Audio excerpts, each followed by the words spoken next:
Bismillahirrahmanirrahim. Assalamualaikum warahmatullahi wabarakatuh. Balik lagi kita di channel Sumber Dakwah Official. Nah, ini ada berita yang pokoknya sangat menggelitik kalau menurut saya. Ini pokoknya anak abah makin lama makin menjadi sedih.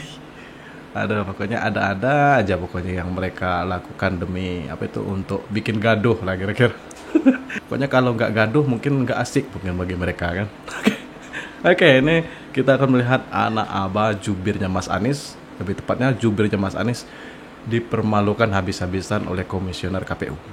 Oke, langsung kita menurutnya tanpa berlama-lama. Bismillahirrahmanirrahim. Let's go. Mas Idam, tanggapan Anda dari pernyataan Bang Syahrin tadi yang menyebutkan KPU seharusnya netral. Bang Syahrir ini orang baik ya, jadi saya nggak boleh menyakiti orang baik. Jadi kalau ada kalimat saya yang tidak tepat, saya minta maaf Bang Syahrir. Dan saya tahu pada ujungnya Bang Syahrir ini mengingatkan tentang cengengesan kan?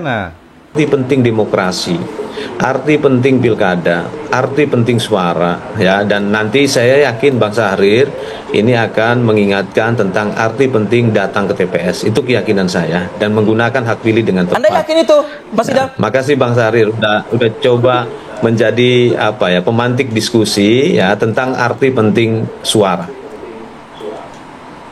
Nah, soal pidana tadi, apakah ini sudah masuk ke ranah pidana dan KPU bisa menindaklanjuti pidana ini? Makin masif berkali ini. Undang-undang memberikan kewenangan atributif kepada Bawaslu untuk melakukan penegakan hukum atas pasal 187A ayat 1 Undang-Undang nomor 10 tahun 2016. Kami sebagai KPU tentunya tidak punya kapasitas bicara tentang penindakan pelanggaran dalam pilkada. Ya, nanti kita berikanlah kita tunggu saja Bawaslu seperti apa berkomentar ya. Ya, saya melihat bahwa Bang Syahrir ini baik memantik kita untuk melihat arti penting suara. Oleh karena itu suara kita gunakanlah dengan tepat, dengan penuh makna. Jadi beliau ini memantik kita untuk mendiskusikan tentang meaningful participation atau partisipasi yang bermakna. Seperti itu Bang Syahrir ya. Oke. Nah, dari KPU sendiri menyikapi gerakan atau eskalasi massa yang kita melihatnya ada potensi nih ya, semakin besar begitu. Bagaimana KPU menyuarakan ajakan begitu, terutama mungkin langsung ke Anies Baswedan gitu loh misalnya. Ya, yang jelas gerakan atau ajakan untuk tidak menggunakan hak pilih atau membuat hak pilih atau suara menjadi invalid itu tidak sekedar pada perilaku near etis atau unethical behavior atau unethical movement, tapi bisa mengarah pada tindak pidana. Saya yakin yang dimaksud Bang Syahrir itu beliau ingin memantik pada kita diskusi tentang meaningful participation atau partisipasi dengan penuh makna. Suara itu sangat bernilai ya, dan saya sih belum mendengar Bang Syahrir selama ini golput, belum pernah mendengar saya. Bang Syahrir sendiri pasti ke TPS itu kalau pada saat pemilu, bener Bang ya? Aduh. Malu, woy. Silakan Bang Syahrir. Bang. Meaningful participation. Nah, itu tadi ya kuncinya itu. Bahwa bagaimana partisipasi itu bermakna.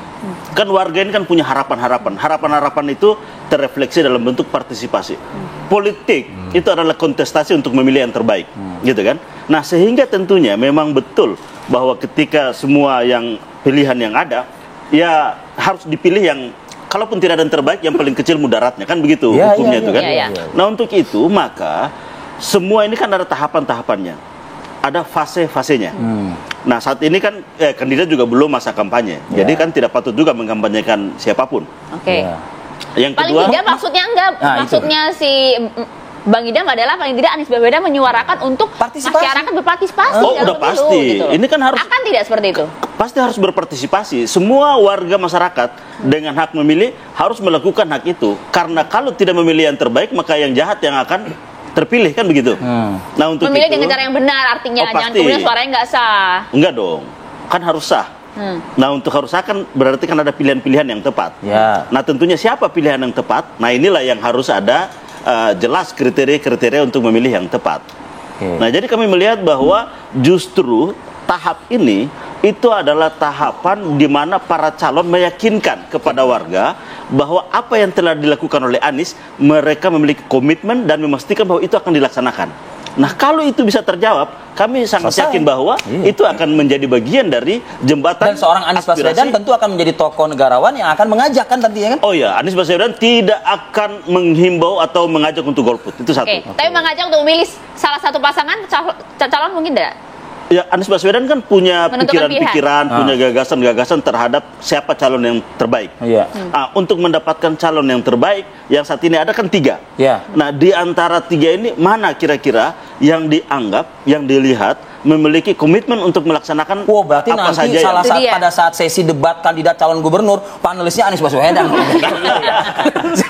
Mas Umam, ini gerakan apa nih Mas Umam? Anda melihat sinyal-sinyalnya arahnya ke untuk memaintain apa nih, untuk eskalasi suara yang begitu besar gitu atau seperti apa?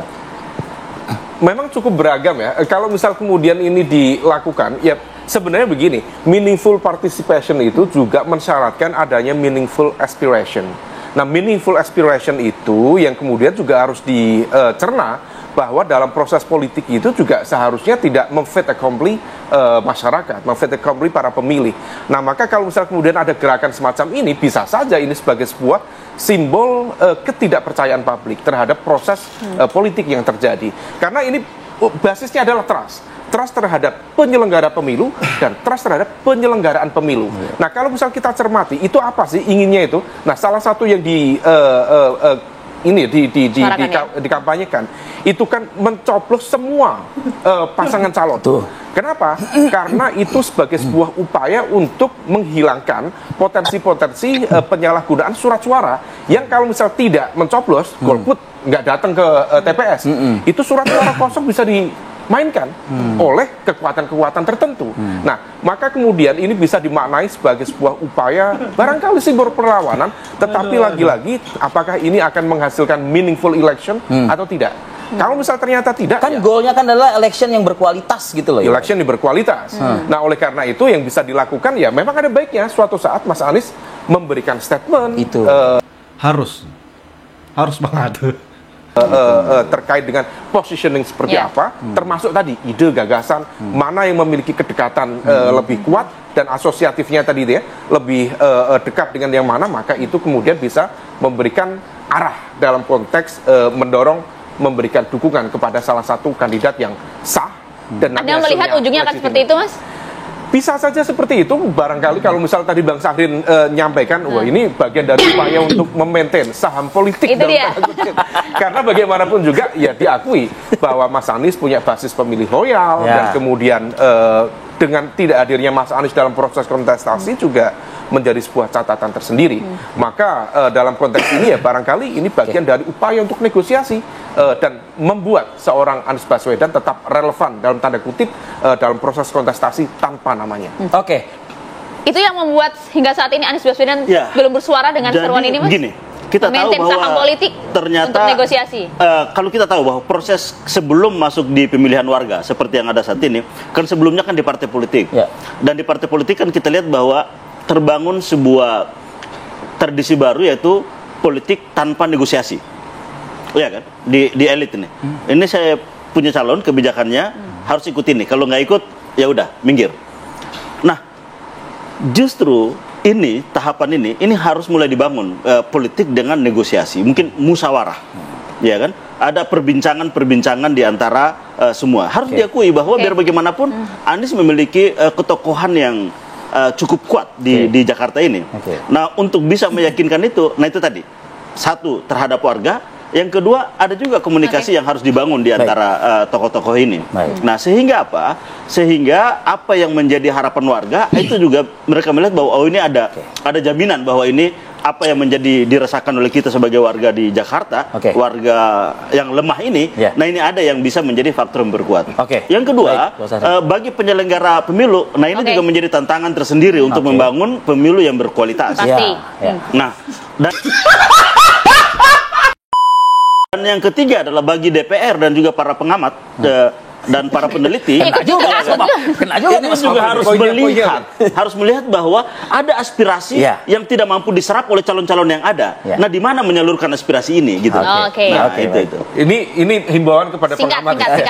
Memang terkait dengan konteks itu, kalau misal memang ini adalah sebuah ekspresi kesadaran politik, tentu ini sesuatu yang sah. Nah, tadi kalau misal kemudian mengarah pada tindak pidana pemilu dan sebagainya, dalam konteks tertentu ini harus hati-hati. Jangan sampai kemudian ini bisa diancam pidana pemilu, belum tentu. Pidana pemilu itu bisa kemudian diterapkan dalam konteks ini kalau misal satu ajakan secara masif dilakukan di hari H dan ada mekanisme transaksional yang dilakukan. Memberikan dukungan, memberikan logistik, kemudian itu terjadi secara masif. Nah, itu bagian dari bisa dipidanakan. Selama ini kemudian sifatnya adalah aspiratif, sesuai dengan kesadaran, that's part of the political life. Oke. Mas Idam, terakhir Mas Idam, ajakan positif untuk voters ini dan juga people ini gitu juga agar menjadi meaningful election. Silakan Mas. Ya, tadi ada kata menarik dari Bang Syahrir ini, yaitu kata negosiasi. Ya, kalau dalam studi ilmu politik itu sebenarnya beliau ingin menyampaikan kontrak sosial. Dan meaningful participation itu tidak akan terwujud kalau kampanye tidak pernah dimaknai sebagai kontrak sosial. Karena di hari pemungutan suara, pemilih memberikan kedaulatannya berupa suara kepada calon, maka sebelumnya sebaiknya dilakukan dialog.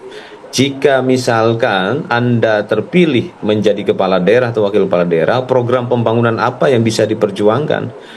Itu yang saya maknai. Jadi sebenarnya Bang Syahrir ini menurut saya bagus ya. Beliau ini memantik kita untuk coba melakukan kontrak sosial ya, dan tidak ada meaningful participation tanpa kontrak sosial, karena pada dasarnya kedaulatan rakyat yang diberikan di TPS itu sifatnya pinjaman yang suatu hari bisa aja dialihkan ke kandidat lainnya ataupun ke tempat lainnya seperti itu. Nah, ini pentingnya bagi kita ya untuk coba membangun demokrasi yang rasional. Jadi saya melihat apa yang disampaikan Bang Syahrir tentang kata negosiasi macam itu positif untuk membangun demokrasi yang rasional, di mana kampanye berbasiskan pada kontrak sosial. Itulah meaningful participation. Harapannya sebenarnya Bang Syahrir tadi membaca judul kita ya pada pagi hari ini. Pokoknya makin lama anak abah ya makin di luar Nurul. Yang katanya si paling demokrasi, pokoknya si paling lah pokoknya. Sebenarnya sih walaupun anak abah tidak memilih mau mencoblos semuanya, tetap akan ada hasil pemenangnya. Itulah, ini anak abah makin lama makin aneh, anak abah makin lama ya makin ya. Jadi anak abah ini memang makhluk langkah, makhluk unik gitu. Si paling pintar kan, si paling baik, si paling pokoknya si paling yang paling merasa benar.